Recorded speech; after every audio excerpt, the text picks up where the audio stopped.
ML Sports Take here, brought to you by Welch & Company Jewelers, Jam and Beats, Elevate Fitness of Syracuse, and Camillus Golf Club. Speaking of Camillus Golf Club, man, they're going to be open off and on the next week or two with all the weather being the way it is. And it's unbelievable here, man. Last couple days of February, it's 67 degrees right now in Brewerton, New York, where I'm standing. Never seen anything like it. Big one for Syracuse tonight because, let's face it, they're all big. I think this is kind of the beginning of the year. I think it's probably what you wanted if you're an SU basketball fan. I know the expectation is set to NCAA tournament every year and all the rest, but when you think about, Red Autry year one taking over for Jim Boeheim, the challenge of getting guys back, NIL transfer portal, weaved into that, him setting his culture, his standard, his ways. You go from an assistant coach and being a side voice and coaching to the voice. There's just a lot to it, right? And it's funny because, I talked to Lawrence Moten today, and that episode will air on Friday. And he talked about, he always knew Adrian would be a coach because, point guards are kind of like that. And I thought about how right he is and how in like baseball, catchers, right, end up being managers a lot. You think Mike Scioscia and you think Joe Torre and some others.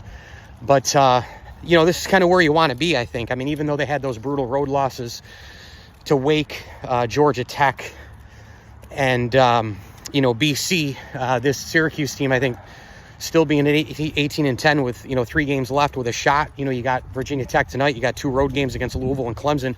I mean, gosh, if they can win out, maybe even win one in the ACC tournament, hard for me to believe that you don't put them in.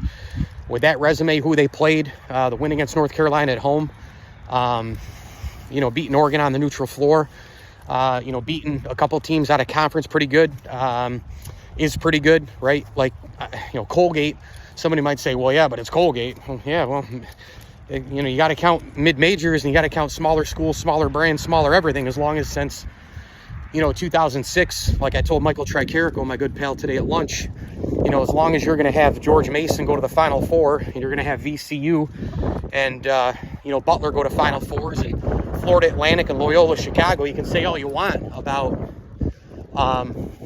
teams that still might have a 25,000 to 30,000 enrollment and all the rest, like a UB, for example, but you can have a big school, but a smaller brand, smaller program, less revenue, or you could be like my alma mater, St. Bonaventure, and just all of it's smaller, right? So, I don't know, man. Now you're taking NIL, you're taking transfer portal, and you're working in all these different things to kind of level out the playing field, and anybody can win any given time in the tournament. So, this whole stuff about, well, they only beat Colgate or really only beat this team or that team, I mean, that stuff should have been thrown out the window a long time ago. But as far as tonight, Virginia Tech, this is a team that is a good shooting team. When they start shooting the three and getting hot, they get dangerous. So, Syracuse perimeter defense has been atrocious, to be kind, this year. I think the keys to the game tonight, number one, going to be the perimeter defense. Virginia Tech has had a couple of rough shooting nights recently, which is kind of out of character for them. Mike Young, I know, had kind of addressed the ACC media earlier in the week in an article I read by Mike Waters today about a lot of these things. And I think Syracuse's perimeter defense, if they can get that going tonight, great chance to win the game. And rebounding, which has been a huge problem at times this year, especially in losses where they've gotten run off the floor, I think that's going to be big. And I think just play with like that urgency, right? Like just play with a sense of urgency and backs against the wall mentality, which I'm sure they'll be ready to go in that thinking with Red, knowing that, you could be squarely on the bubble if you win a couple more games here. I think they're still on the outside looking in, maybe according to some, the outside looking in, but there's no reason why, if they can't win these next couple of games, that they, at least thought of here.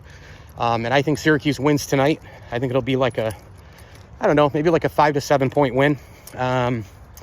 It goes 77-70 Syracuse tonight. And hopefully the crowd is into it. And hopefully the Dome provides a little bit of an advantage as well if you're an SU fan. And we'll take it from there. But I think if you're an SU fan, going back to the beginning of the year, thinking about the challenges, year one, Red, transition, taking over for the legend, NIL transfer portal, trying to get the kids back. The challenge of the McLeod injury. Not that he was a difference maker, but he's still a body, and he's a big body down low. Well, not a big, but a tall body, which really, in essence, forced Malik Brown to play out of position most of the year. You got the carry concussion problems. Benny Williams kicked off the team. I mean, these layers and layers of all this stuff. I think when you break it all down to that and you think about the preseason stuff, I think it's probably, if you're an SU fan, a good spot to be in, that you got to be in it to win it. In other words, you got to be in it and be relevant and be right there with an opportunity with everything in front of you to try to make the big dance. So that's where we're at. And I'll take the Cuse by 7 tonight, 77-70. Mike Lindsley here, ML Sports Take. It's all brought to you by, it should be brought to you by the weather, but we're going to tell you that it's brought to you by our good friends over at the Allen Angus Pub. Was down there yesterday. Unbelievable meal, man, at the Allen Angus Pub. Beef on weck. They got the burgers. Best Arnings burger in town. We know they've had the New York State winner for a long time. Many, many times. So make sure you get down there for the roast beef, the beef on weck, that is, and the burgers. Toasted ravioli appetizer before and after Cuse games, Crunch games, big-time events and music, concerts. The official pub of the ML Sports Platter is the Allen Angus Pub. And a tip of the cap thank you as well to Stumbling Monkey Brewing Company, Elevate Fitness of Syracuse, and Liverpool Physical Therapy. Hey, if you're in need of PT in Central New York, man, place to be. Liverpool Physical Therapy. Head, shoulder.